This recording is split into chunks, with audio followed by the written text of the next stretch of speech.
ఇంద్రకీలాద్రిపై జూలై 6 నుంచి ఆగస్టు 4 వరకు ఆషాఢాసారే ఉత్సవాలు ప్రారంభమవుతాయని దుర్గా మల్లేశ్వర స్వామి వార్ల దేవస్థాన ఈవో కెఎస్ రామారావు తెలిపారు. ఆషాఢ మాసం సారిను వివిధ దేవాలయాల నుంచి అమ్మవారికి సమర్పిస్తానన్నారు. దేవస్థానానికి ముందస్తుగా సమాచారాన్ని అందిస్తే సారి సమర్పణలో ఇబ్బంది లేకుండా ఏర్పాట్లు చేస్తామని ఆయన తెలిపారు. తేదీ నుంచి నెల రోజుల పాటు ఇంద్రకీలాద్రిపై ఆషాఢ మాస సారె మహోత్సవం నిర్వహించనున్నట్లు దుర్గగుడి ఈవో రామారావు తెలిపారు. భక్తులు అమ్మవారికి సారె సమర్పించుకునేందుకు అన్ని ఏర్పాట్లు చేశామని అన్నారు. జూలై 19వ తేదీ నుంచి 3 రోజుల పాటు శాకాంబరి దేవి ఉత్సవాలు ఉంటాయని చెప్పారు.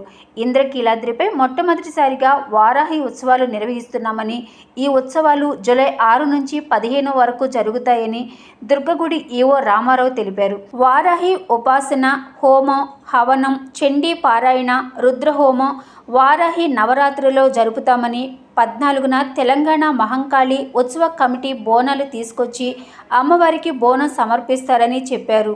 ఆషాఢ మాసము యొక్క ప్రారంభం 6/7/2024 నుంచి 4/8/2024 వరకు ఉంటుంది. ఈ సందర్భంలో మొదటి రోజున ఆలయ సాంప్రదాయాల మేరకు అర్చకులు, వేద పండితులు అమ్మవారికి సారె సమర్పిస్తారు. దాంతో ప్రారంభమై వివిధ ప్రజలు, భక్తులు, సంస్థలు అందరూ సారె సమర్పించే కార్యక్రమం ఆ నెల్లాళ్ల పాటు జరుగుతోంది. ఇదే మంటపంలో వారికి అన్ని సౌకర్యాలు ఏర్పాటు చేస్తూ అమ్మవారి దర్శనాన్ని కూడా ఇక్కడ ఏర్పాటు చేయడం జరుగుతోంది.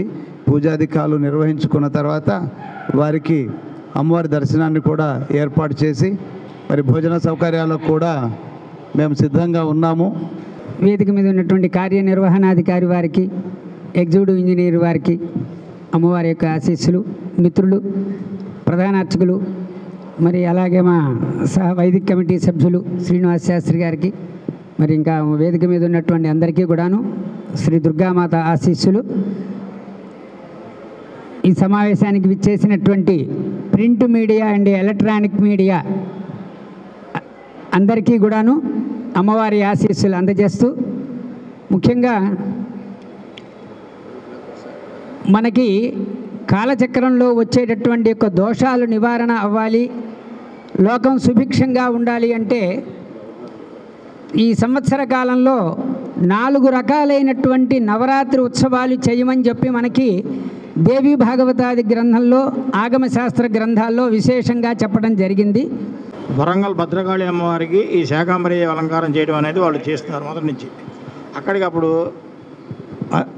చంద్రశేఖర్ ఆజాద్ గారు ఈవో గారు ఉన్నారు. ఇక్కడ ఈవో గారు అప్పుడు పిలిచి అక్కడ వరంగల్ వెళ్ళి అమ్మవారి దర్శనం చేసుకుని వచ్చి ఆ అమ్మవారి ప్రకారంగా ఇక్కడ శాకాంబరి ఉత్సవాలు మనం చేయాలి, అమ్మవారి అలంకరణ చేసి వచ్చిన తర్వాత ఆ అలంకారం ప్రకారంగా ఇక్కడ అమ్మవారికి కూడా మనం చేస్తే చాలా విశేషంగా ఉంటుందని చెప్పి అప్పుడు నేను చెప్పడం జరిగింది.